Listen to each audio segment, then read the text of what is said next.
আড়াল থেকে আদ্রিতা শুভর ভালোবাসা দেখে অবাক হলো মোহনা। সম্পূর্ণ জানতে ভিডিওটিতে একটি লাইক করে দেখতে থাকো। গল্পের শুরুতেই দেখা যায় শুভ আদ্রিতের ব্যাপারটাকে নিয়েই ভাবছিল। তার মাঝখানেই বাড়িতে চলে এসেছে ঋদ্ধি আর ডোনা। ঋদ্ধি আর ডোনা যখন বাড়িতে আসে তখন তাদের মুখ দেখেই বোঝা যাচ্ছে কিছু একটা গন্ডগোল হয়েছে। এরপর ডোনা সবার সামনে দিয়েই কাঁদতে কাঁদতে ভেতরে চলে যায়। কিছুক্ষণ পরে বাড়িতে আসে জিনিয়া। জিনিয়াকে দেখে শুভ ভাবে হঠাৎ করে আবার জিনিয়া এসে সমিতের সাথে কথা বলতে থাকে আর বলে যে সব কিছু ঠিক আছে তো, বাড়ির সবাইকে দেখে কেমন যেন একটু অন্যমনস্ক মনে হচ্ছে। সমিত তখন বলে না না, সব কিছুই ঠিক আছে, কোনো কিছুরই অসুবিধা নেই। জিনিয়ার কথাটাই ভাবছিল শুভ। এদিকে মোহনা পাগল হয়ে গেছে আদ্রিতের জন্য, তাই জন্য আকাশ তাকে বোঝাতে থাকে আর বলে মোহনা, কত খারাপ সিচুয়েশন থেকে আমরা ভাই বোনেরা মুভ করেছি, আর তুই এই সিচুয়েশন থেকে বেরোতে পারছিস না, তাহলে কি করে হবে বলতো? প্লিজ মোহনা, তুই অন্তত নিজেকে সামলা, এরকমটা করিস না। আদ্রিতের বিয়ে হয়ে গেছে, ওর একটা সন্তানও আছে, ওর সুখের সংসারে কেন এরকমভাবে নষ্ট করছিস? তুই এরকম করতে পারিস না। মোহনা বলে আমাকে এসব বুঝিয়ে কোনো লাভ হবে না রে দাদা, কারণ আমি আয়ানকে ভালোবাসি, আমি শুধুমাত্র আয়ানকে চাই, আয়ান ছাড়া আমার জীবনে অন্য কেউ থাকতে পারে না। আকাশ বারবার করে বোঝানোর চেষ্টা করলেও ব্যর্থ হয়ে যায়। মোহনা অজ্ঞান হয়ে যায়। আকাশ তাড়াতাড়ি করে মোহনাকে বেডে শুইয়ে দেয়। এদিকে হঠাৎ করে সব ভাই বোনদেরকে নিজের ঘরে ডেকে পাঠিয়েছে আদ্রিত। সবাই এসে তখন বলে বল না কি হয়েছে। আদ্রিত তখন বলে আরে বাবা, হয়েছে তো অনেক কিছুই, দেখ তোদের জন্য আমি কিছু জিনিস কিনেছি, ধর এই জিনিসগুলো ধর, এগুলো তোদের জন্য। আর তখন সবাই জিনিসগুলো নেয় আর বলে কি ব্যাপার বলতো বর্দা ভাই, হঠাৎ করে আমাদেরকে উপহার দিচ্ছিস? আদ্রিত বলে দেখ শুভর মনটা তো ইদানিং ভালো যাচ্ছে না, তাই শুভকে নিয়ে আমি একটা প্ল্যান করেছি, আর তোরা সেই প্ল্যানটা যদি সফল করতে পারিস তাহলে খুব ভালো হবে। তখন সব ভাই বোনেরাই বলে কি প্ল্যান করেছিস বল না, তুই যা বলবি আমরা তাই করব। এরপরেই বলে দেয় কি করতে হবে। এদিকে শুভ বসেছিল, শুভ ভাবছিল ডোনার কাছে যাবে, কিন্তু এখনো পর্যন্ত যায়নি, কারণ ডোনার কাছে অলরেডি চলে গেছে জিনিয়া। ডোনা তখন বলে দেখ জিনিয়া, তুই যখন যেটা জিজ্ঞেস করেছিস আমি তোকে সবটাই বলে দিয়েছি, আর এই নিয়ে ঋদ্ধির সাথে আমার ঝামেলা বাড়ছে বই কমছে না, কিন্তু দয়া করে আমার কাছে আর কিছু জিজ্ঞেস করিস না, কারণ আমি উত্তর দিতে পারবো না। জিনিয়া তখন বলে ডোনা, তুই আমাকে এইভাবে পর করে দিলি, আমি তো ভাবতেই পারছি না তুই যে আমাকে এইভাবে পর করে দিবি।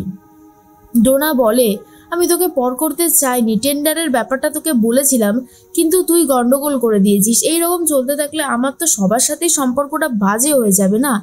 আরও একটা ব্যাপার, আমি আজকে ঋদ্ধির সাথে ডাক্তারের কাছে গেছিলাম গাইনোকোলজিস্ট দেখাতে। আমি ভেবেছিলাম যে আমি এখন প্রেগনেন্ট হব না ঠিকই, কয়েক বছর পরে আমি অবশ্যই মা হব, কিন্তু ডাক্তার যে কথাটা আমাকে আজকে শোনালো আমি নাকি মা হতে পারবো না, ব্যাপারটা যথেষ্ট কমপ্লিকেটেড। এই ব্যাপারটা শোনার পর আমি নিজেকে কি করে আটকে রাখবো, আমার যে আর কিছুই ভালো লাগছে না। জিনিয়া তখন বলে তুই এখন এসব নিয়ে ভাবিস না, নিজের কেরিয়ারে ফোকাস কর না। তখন জিনিয়ার কথা শুনে ডোনা উত্তর দেয় আমি নিজের কেরিয়ারে যথেষ্ট ফোকাস করেছি, কিন্তু আমি যে মা হতে পারবো না, যে কোনো মেয়ের কাছে এই খবরটা কতটা বেদনাদায়ক। এদিকে শুভর কাছে চলে এসেছে সৌমিত্রা আর বলে শুভ, বর্ধাভাই না পড়ে গেছে, আমরা বর্ধাভাইকে বিছানায় শুয়ে রেখেছি, তুই গিয়ে একবার দেখ। এরপর শুভ ঘরে এসে সারপ্রাইজগুলো দেখে তো অবাক হয়ে যায়। সেখানে লেখা ছিল খুব সুন্দরভাবে সেজে আমার কাছে চলে এসো। আর শুভ তো আদ্রিতের দেওয়া ব্যাগ নিয়ে জিনিসপত্র নিয়ে বেরিয়ে গেছে, আর আদ্রিত তো দাঁড়িয়েছিল। অন্যদিকে মোহনার জন্য ডাক্তার নিয়ে এসেছিল আকাশ, কিন্তু আকাশ এসে দেখে মোহনা বেডে নেই। এরপর মোহনাকে ফোন করে, মোহনা ফোন ধরতে চায় না, আর তার মধ্যেই অনেকবার করে ফোন করেছে যেহেতু আকাশ, তাই মোহনা বাধ্য হয়ে ফোনটা ধরে আর বলে কি হয়েছে দাদা। আকাশ বলে তুই কোথায় রয়েছিস, তোকে তো আমি ঘরে শুয়ে গেলাম, তুই এখান থেকে কোথায় চলে গেলি মোহনা, তুই অসুস্থ, তোকে ডাক্তার দেখাতে হবে। মোহনা বলে আমি একদম ঠিক আছি, আমাকে এখন ডাক্তার দেখাতে হবে না, আমি পারফেক্ট আছি, আমি ফোন রাখছি বলেই ফোনটা কেটে দেয়। আদ্রিত বুঝতে পারে যে শুভ তো চলে এসেছে, বা শুভকে নিয়ে বেরোতে হবে। শুভ আর আদ্রিত বেরিয়ে যায় আর ওদের গাড়িটাকে ফলো করতে থাকে মোহনা। মোহনা বলে আয়ান, আমি তোমাকে 1 মিনিটও চোখের আড়াল হতে দেবো না, কারণ আমি তোমাকে ভালোবাসি। শুভর সাথে কি করছো, কোথায় যাচ্ছ, কি খাচ্ছ, তোমার উপর সবটা সবটা আমি নজর রাখবো। এরপর একটা জায়গাতে চলে গেছে আর শুভকে বলে, আজকে আমার সাথে 5 মিনিটের ডেটে যাবে শুভ? শুভ তখন বলে, 5 মিনিটের ডেটে অবশ্যই যাব। এরপর গাড়িতে করে দুজন মিলে বেরিয়ে একটা খুব সুন্দর রেস্টুরেন্টে যায়, সেখানে গিয়ে খাবার দাবার খেতে থাকে। আর মোহনা চিন্তা ভাবনা করতে থাকে যে যেই বিষয়গুলো শুভর সাথে ঘটছে সেগুলো সেম সিচুয়েশন যেন মোহনার সাথেও ঘটছে, কিন্তু মোটেও এমনটা হয় না। এর মাঝখানে শুভ আদ্রিতের সাথে কথা বলতে থাকে আর ঠিক তখনই ওয়েটার চলে এসেছে মোহনার কাছে আর বলে, ম্যাডাম অর্ডার প্লিজ। আর তখনই মোহনা বলে যে 1 কাপ ব্ল্যাক কফি। যখন অর্ডার নিতে এসেছিল ওয়েটার তখন চোখের আড়াল করে ফেলেছিল আদ্রিতকে মোহনা। এরপর তাকিয়ে দেখে শুভ বা আদ্রিত কেউই নেই, সবাই চলে গেছে। আর এটা দেখার পরে মোহনা তো অবাক হয়ে যায় আর ভাবে, এ কি, এত তাড়াতাড়ি ওরা কোথায় চলে গেল? আমি যে বলেছিলাম ওদেরকে চোখের আড়াল হতে দেবো না, না না না, আমাকে আবার খোঁজাখুঁজি করতে হবে। আমি আয়ানকে ভালোবাসি, শুভকে কখনোই আমার আয়ানকে কেড়ে নিতে দেব না। তার জন্য আমাকে যা যা করতে হবে আমি সবটাই করব।